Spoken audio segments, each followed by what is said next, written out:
Hey guys, welcome back to the channel. So excited that you're here. I just wanted to remind you that anything you see here is for your entertainment purposes only. It's your job to educate yourself, do your own research, and without further ado, let's get to it, right? Let's go. Is the Bible from 1775 telling us at the time that we used to have 13 months? The first month of the year is March. Look at all the way to the end, guys. There's 13 months. 13 months. First day of the week, Sunday. Second day, Monday. Look at that. Seventh day or Sabbath, Saturday. This is the proof right here. One of the things Constantine did was because he wanted the pagans to worship God, Jehovah, was he moved the day of worship to the day of the sun, which is why we now worship on Sunday, because Sunday became a pagan day. Well, another thing Constantine did was move the day of Jesus' birth to December, because Tammuz died on December 23rd. And it was believed, because Nimrod, his father, was a hunter, it was believed that Nimrod would be reborn in his son Tammuz. And his son Tammuz's birthday was December 25th. And what you would do on Tammuz's birthday was you would set up a tree. Deuteronomy 16:21. You shall not plant for yourself any tree as a wooden image near the... I wish that these videos would just end at an appropriate time. What do you guys think about this? I will say that it's very interesting to read old books like this. eBay is a great source if you're into that. I have some really cool old things. I have this miniature Bible that was from, I don't even want to tell you what year it was from. It was from a war. That sounds dumb to say, but I don't remember when it was. It's just a really old Bible, and it has like an inscription that somebody wrote on it with someone's name, and it's from the 1800s. I mean, it's pretty incredible, the things that you can find. I have a whole cart full of stuff that is just, we have to protect these things, because once they're gone, I mean, whether it's true or not, this is what was out there at that time. We have to protect that, because so much of what was is just speculation now. Let's keep some stuff that is, to remember it.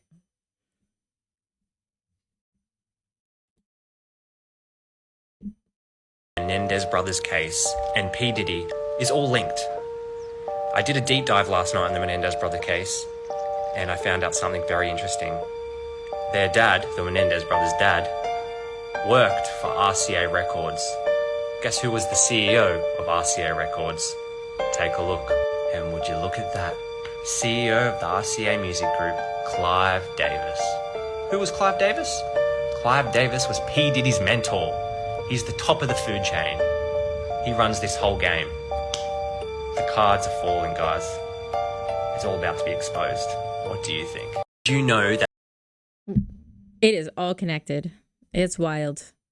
Connections you would have never seen. Like, why is it that the whole Menendez brothers case is just in your face? And they definitely want you to see them as the full-blown victim without any consequence for the actions that they chose.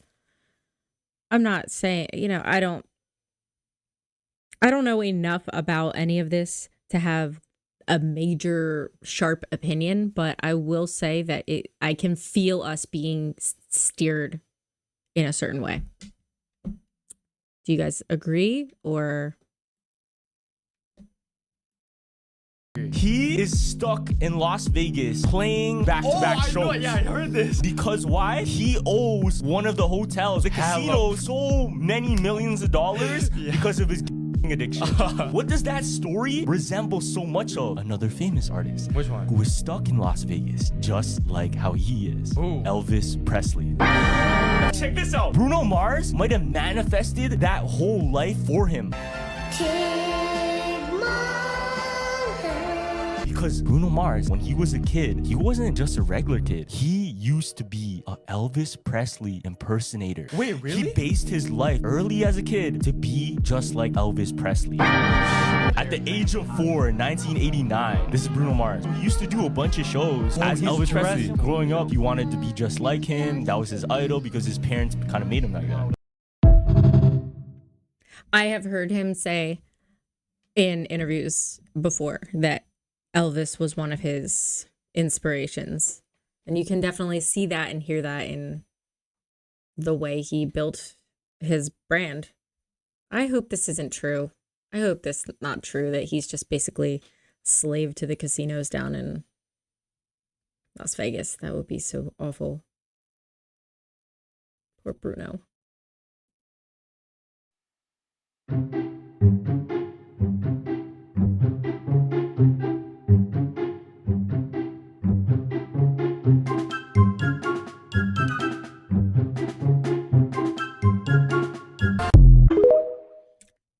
One, I pass no judgment for how this person looks. We are all entitled to dress the way we want, to wear whatever makeup we want. I mean, look at me. I have this, my flyer shirt. This is like my, one of my most long-standing shirts that I've had forever. It has holes in it. I don't care. I'll wear it till the day that I die. I love it. It's a Drew shirt. Yep. Old school. I love it. It's mine. And I don't care what anybody thinks. And you shouldn't care what anybody thinks. But I will say, and this is why I put this up, because I am being a friend. Do not ever put Sharpie on your eyes or on your face or on your skin at all. Don't do it. I don't know what this is. I don't want to see it become a trend. If you were thinking about ever doing this, stop. Stop. Bad. I'm your friend. Hey guys, just a quick little interruption to remind you that I make these videos every single day, Monday through Sunday. So if you are enjoying them, come on back tomorrow for another. I would love to hang out. I also wanted to say thank you so much to everybody who has subscribed. I had the goal of 100 subscribers by November 30th. And right before I started this, I checked and I believe we had 115 people. So welcome to the community. I'm so excited to have you, and I can't wait to see where we go from here, because so far everybody that I've talked to has been amazing. So let's keep it going. And if you guys have any ideas for a next goal or something we could do, I definitely in the future would like to go live. I have that space clip I'm saving up for a special time. What kind of next milestones do you guys think, or what kind of stuff can we do to celebrate together? Let me know. I'm really excited.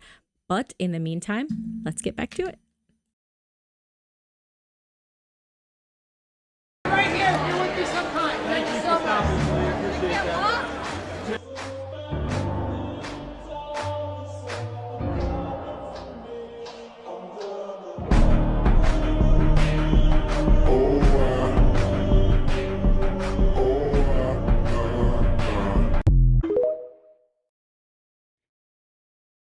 I mean, how do you know she just came from a Diddy party, though? I don't know that. You don't know that. We can't possibly know that.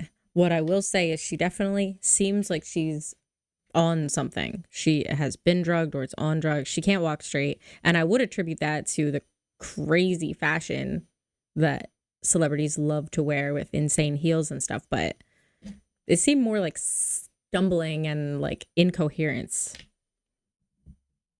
I worry about... whatever. I worry about people. I worry about people I don't know. A lot.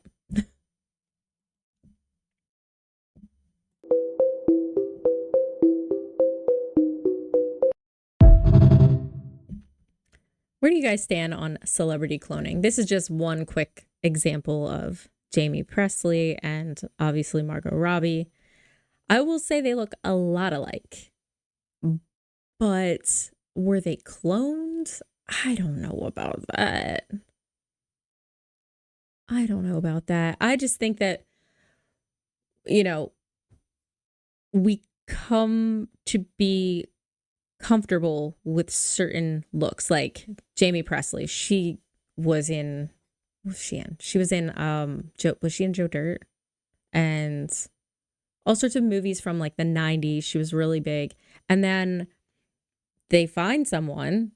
I mean, historically, we all have people that look like us, doppelgangers. So when somebody in Hollywood comes across somebody who looks like a younger Jamie Presley, why wouldn't you recruit her with any bit of talent or training? Recruit her to be the next generation, because we already have that comfort level with someone that looks exactly like her. There is a familiarity thing that we love as people. You know what I mean? This lady's here, and then there she is. and this man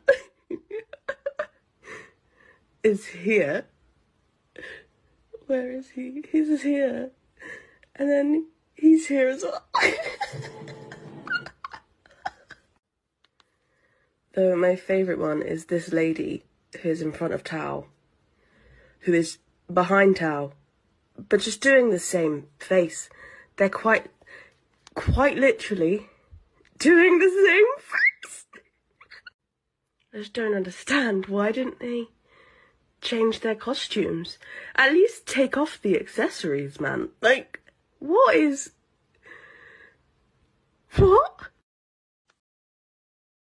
all a show. It is all a show. If you pay attention, you'll see.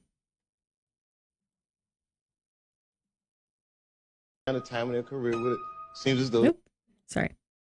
my frame of reference. I've been in show business since I was 14, and I've heard the stories of what happens, and I've seen these kinds of things play out in front of me.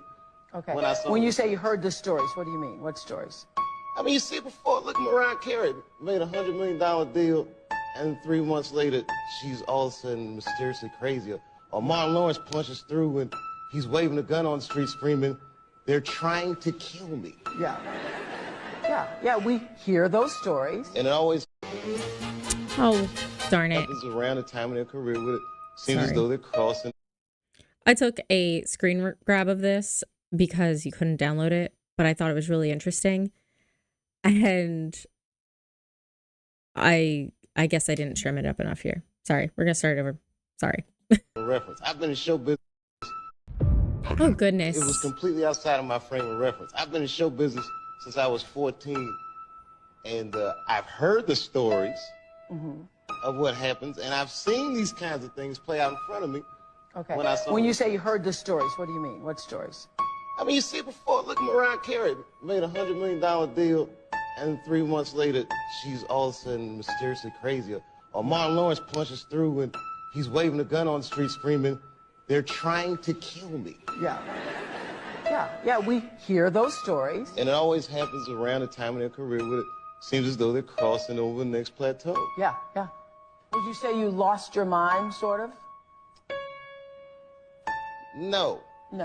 not exactly. Okay. I wasn't crazy, but it's incredibly stressful. Yeah. And I felt like in a lot of instances, I was deliberately being put through stress. It was completely outside of my... You get the idea. She definitely wanted him to say that he lost his mind so that could be the blurb. Everybody knows that Dave Chapelle admits he lost his mind. In a way, she's just doing her job to create a story. But I have my reservations about this one. Well, this lady.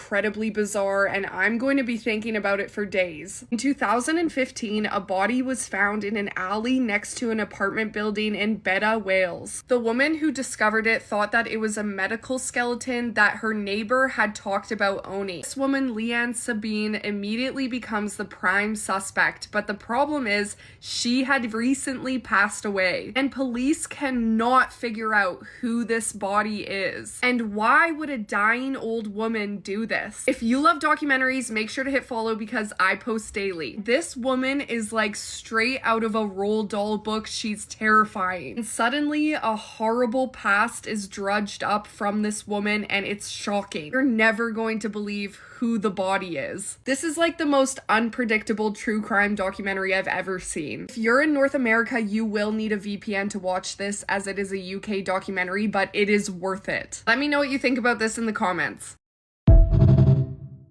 Has anyone else heard about this story? I know we have some people from the UK out there. Is this something that is commonly known, or it's definitely interesting? I like to put these in here because I mean, I really don't know much about this, but it does sound like something, if you're into true crime, that could be an interesting watch.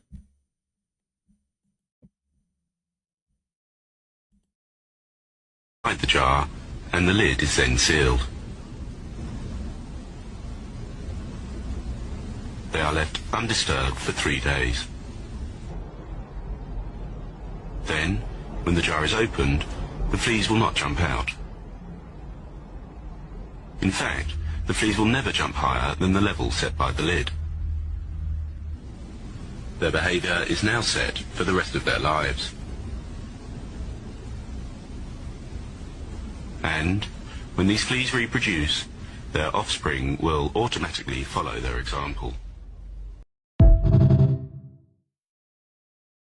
Ooh. I mean, that makes sense. That makes sense that's...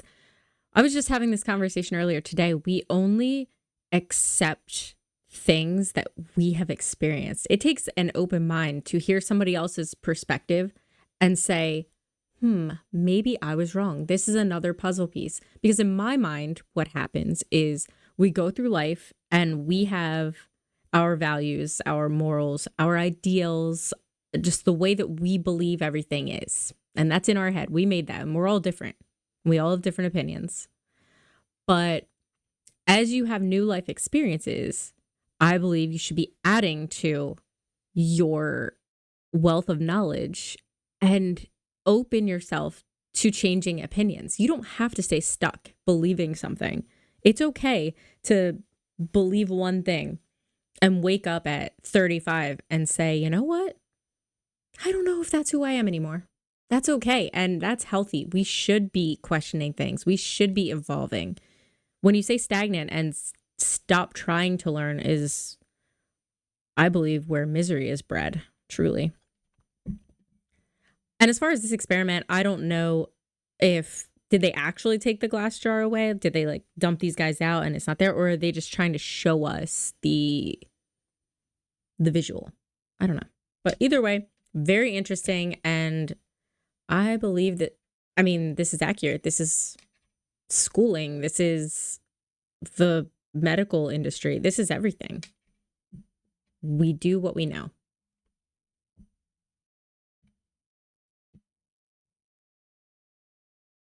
Weirder and weirder and weirder, and finally it's going to be so weird that people are going to have to talk about how weird it is. I look for the invention of artificial life, the cloning of human beings, possible contact with extraterrestrials, possible human immortality, and at the same time, appalling acts of brutality, genocide, race baiting, homophobia, famine, starvation. The mushroom said to me once, this is every single thing he said is a part of our world today. Glaringly so. So many people saw so many things coming. said, this is what it's like when a species prepares to depart for the stars. You don't depart for the stars under calm and orderly conditions. It's a fire in a madhouse. And that's what we have, the fire in the madhouse at the end of time. This is what it's like when a species prepares to move on to the next dimension. I don't know about moving on to a next dimension, but I think we are all rising to a new awareness of just how corrupt things have been all along. And we were all just players in the game. So this one is my happy clip. It's just interesting. I'm sure we've all seen Disaster Girl, and I thought it was really cool to see the whole story rather than just the picture of the psychotic little girl in front of the fire. And this is that story. My name is Zoe Roth, but you may know me as Disaster Girl.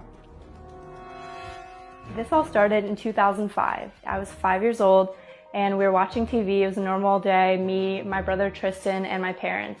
And we heard all these fire sirens. We walk outside and we see like billowing smoke up just 2 blocks away. So we're like, okay, we're gonna go check it out. My dad had just gotten a new camera. We start walking down the road and we see that there's this house on fire. At the time, we thought it was a real fire, but all the fire marshals weren't really in a rush to put it out. They were kind of just like walking around. They were letting like kids put out the fire. The house that was on fire was donated to the fire department by the owners for a test burn because they wanted to clear the land. Like I didn't know it was a test fire, that nobody was hurt. So at the time I remember like looking inside and trying to figure out what was going on. My brother, he was really into Harry Potter at the time, so he was dressed up as Harry Potter. My dad was taking pictures of the house and everything going on, and then he said it was my turn to smile. He was like, okay, smile. So that's why I made that face, just because that was my smile at the time. Thank goodness her dad put these pictures on the internet so we could have Disaster Girl. But how interesting to see additional photos that were taken at that same time, rather than just that meme all the time. I think that's cool. And it's also good to know she's not a crazy person, or at least not as directly a crazy person as it seemed. So I think I'm going to end it right there. I know a lot of you guys have asked for longer videos. That is definitely something that I'd love to do. As it stands, it does take a while to put together 7 days a week, and I love doing that. So I'm going to keep trying to make them longer. This one's just going to be like just shy of 25 minutes. So I'm working on it. Maybe having some sort of goal, like I have a big long-term goal, obviously, of like 3,000 people. Like that would be really cool to have 3,000 subs. And at that point, I'd really love to start doing some live stuff regularly, or I don't know. I'm thinking maybe once a week doing something that's like an hour and a half or something 45 minutes, something that's longer, because I hear you. And I want to too. I would do this all day if I could, but you know, I have family and pets and all that stuff. And sometimes I have to grocery shop. But I love it. This is my favorite thing to do. This has quickly become something I really believe to be my purpose. I love it, and I love talking to you. So please keep the suggestions coming. Bear with me while I build up to making longer ones. And just be nice to each other and have a beautiful day. And today's Thursday. Have a beautiful rest of your week. Tomorrow's Friday. If you're waiting for the weekend, it's just around the corner. And if you're not, well, I still hope it's beautiful. And have a great rest of your night. And I just want to say goodnight to my beautiful grandmother. I love you so much. And thank you to all of my friends, all of my family for being patient with me while this is something that I'm building. So thank you. And thank you to all of you guys for being here.